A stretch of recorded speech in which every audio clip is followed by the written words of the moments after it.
주님께서 여러분과 함께 요한이 전한 거룩한 복음입니다. 주님 영광 받으소서. 그때 예수님께서는 유다인들에게 내 아버지께서 여태 일하고 계시니 나도 일하는 것이다 하고 말씀하셨다. 이 때문에 유다인들은 더욱 예수님을 죽이려고 하였다. 그래 그분께서 안식일을 어기실 뿐만 아니라 하느님을 당신 아버지라고 하시면서 당신 자신을 하느님과 대등하게 만드셨기 때문이다. 예수님께서 그들에게 말씀하셨다. 내가 진실로 진실로 너희에게 말한다. 아버지께서 하시는 것을 보지 않고서 아들이 스스로 할 수 있는 것은 하나도 없다. 그분께서 하시는 것을 아들도 그대로 할 따름이다. 아버지께서는 아들을 사랑하시어 당신께서 하시는 모든 것을 아들에게 보여주신다. 그리고 앞으로 그보다 더 큰 일들을 아들에게 보여주시어 너희를 놀라게 하실 것이다. 아버지께서 죽은 이들을 일으켜 다시 살리시는 것처럼 아들도 자기가 원하는 이들을 다시 살린다. 아버지께서는 아무도 심판하지 않으시고 심판하는 일을 모두 아들에게 넘기셨다. 모든 사람이 아버지를 공경하듯이 아들도 공경하게 하시려는 것이다. 아들을 공경하지 않는 자는 아들을 보내신 아버지도 공경하지 않는다. 내가 진실로 진실로 너희에게 말한다. 내 말을 듣고 나를 보내신 분을 믿는 이는 영생을 얻고 심판을 받지 않는다. 그는 이미 죽음에서 생명으로 건너갔다. 내가 진실로 진실로 너희에게 말한다.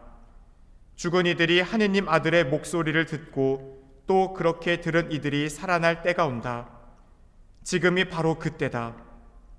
아버지께서 당신 안에 생명을 가지고 계신 것처럼 아들도 그 안에 생명을 가지게 해주셨기 때문이다.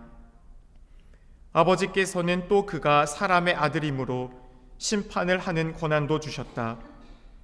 이 말에 놀라지 마라. 무덤 속에 있는 모든 사람이 그의 목소리를 듣는 때가 온다. 그들이 무덤에서 나와 선을 행한 이들은 부활하여 생명을 얻고 악을 저지른 자들은 부활하여 심판을 받을 것이다. 나는 아무것도 스스로 할 수 없다. 나는 듣는 대로 심판할 따름이다. 그래서 내 심판은 올바르다. 내가 내 뜻이 아니라 나를 보내신 분의 뜻을 추구하기 때문이다.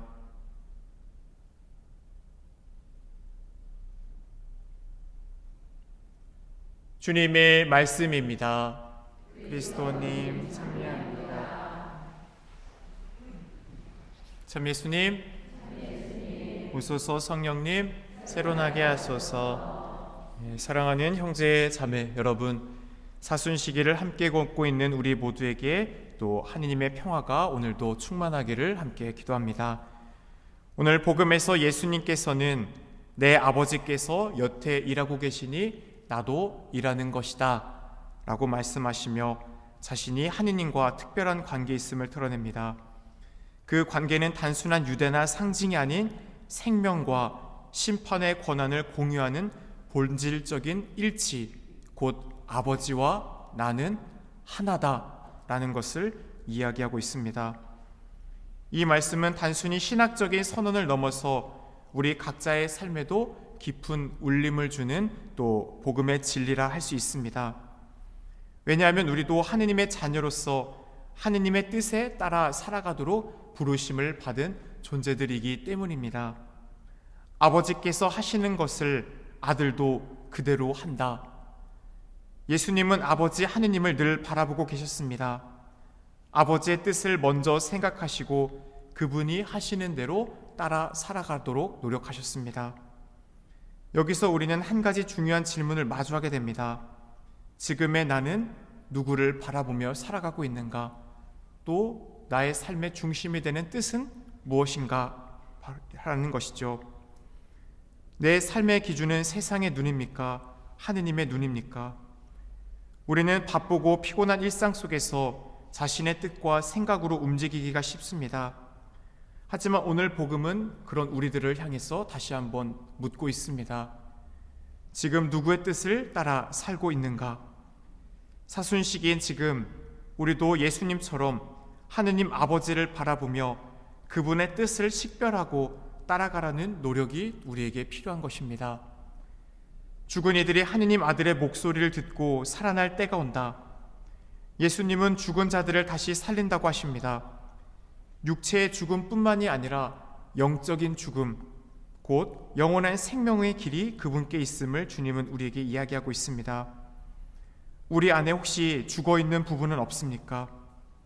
기도를 향한 마음이 식었거나 누군가를 용서하지 못한 채 살아가고 있거나 혹은 우리네 삶의 희망을 잃어버려 또 영원한 생명이 정말 있는가? 그렇게 살아가고 있지는 않습니까? 하루하루 무의미하게 시간을 낭비하고 있지 않습니까? 그것은 우리 마음이 서서히 죽어가고 있다는 증거일지도 모릅니다. 예수님의 말씀은 우리에게 이렇게 속삭입니다.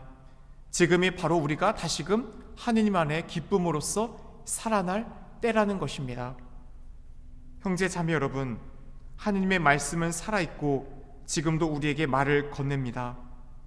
우리가 귀를 열고 마음을 열면 그 말씀은 우리를 다시 일으켜 세워주실 수 있습니다. 지금 교우 여러분들은 어떤 목소리를 듣고 계십니까? 세상의 소음입니까? 아니면 영원의 생명을 향한 주님의 부르심입니까? 선을 행한 이들은 부활하여 생명을 얻고 악을 저지른 자들은 부활하여 심판을 받을 것이다. 예수님은 마지막 날의 심판에 대해 말씀하시면서 결정적인 기준 하나를 말씀하십니다.